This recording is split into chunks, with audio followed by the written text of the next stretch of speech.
I love books. Maybe you noticed. This is just a fraction. I think I learned to read before I learned how to walk. I love books. I've learned a lot about a lot from books. One of the most important things I've learned from books is that there are some things you cannot learn from books. Here's the mistake that people make. Here's what they fail to understand.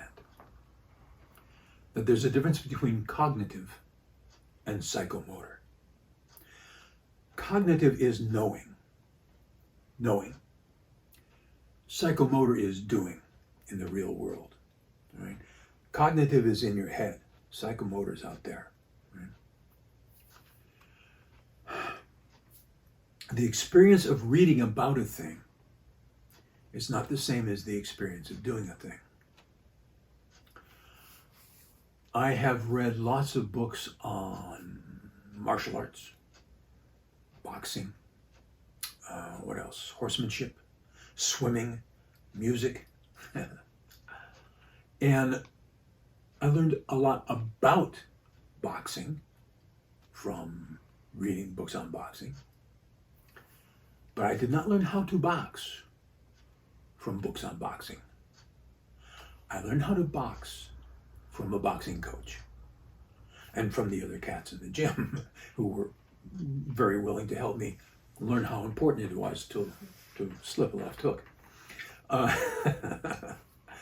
So it's really important to understand this, that the cognitive learning from books does not translate into action, into psychomotor skill.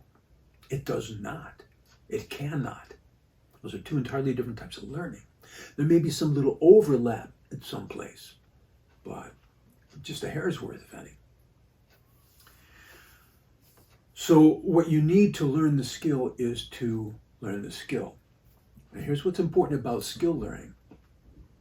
You got to do it right. The righter you do it from the very beginning, the better it is. When you practice something the wrong way, it makes it that much more difficult to do it the right way next time. And when you do something the right way, it makes it that much more easy to do it the right way the next time. So more than anything else, what you need when you really want to learn a psychomotor skill is you need to have someone who knows that skill very, very well, can do it very, very well, and who knows how to teach you how to do it very, very well. Right? That's several different skill sets there, right? You need to have someone like Maître Gillet, hovering over my right shoulder like a vulture, correcting my hand position by a tiny fraction of an inch, right? Feel this, feel that. Feel the difference that makes on the blade. If you change your hand position from here to here, do you feel the difference that makes in the contact of the blade? Do you feel? See, that's something you cannot get from the book, is the feel of what it's like to do the thing. Books lack these two essential elements. They cannot give you the feel. Fencing, boxing, swimming, riding, firefighting, reading about those things cannot give you the feel of what it's like to do them correctly. Cannot. The second thing it cannot give you is the fear. To read about boxing and to step into the ring with a cat who doesn't give a fuck about your feelings, those are two different experiences, I assure you. And the differences in fear are substantial. And the mastery of many psychomotor skills is about the mastery of fear, the conquest of fear. To be a great swimmer, it's not that your technique is mechanically perfect, but it means that you have conquered your fear of jumping into the English Channel and swim, right?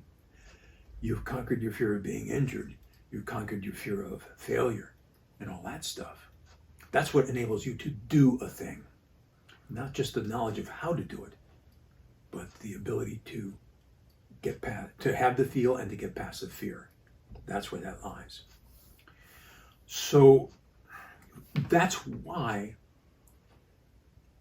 you cannot learn fencing from a book. You can't learn how to fence from a book. You can learn all about fencing from a book. You can learn the names of this and the names of that and who taught what when and all that happy stuff. That's all up here. You can get that kind of knowledge about fencing. But the do it to it knowledge, not from a book, brother. Not from a book.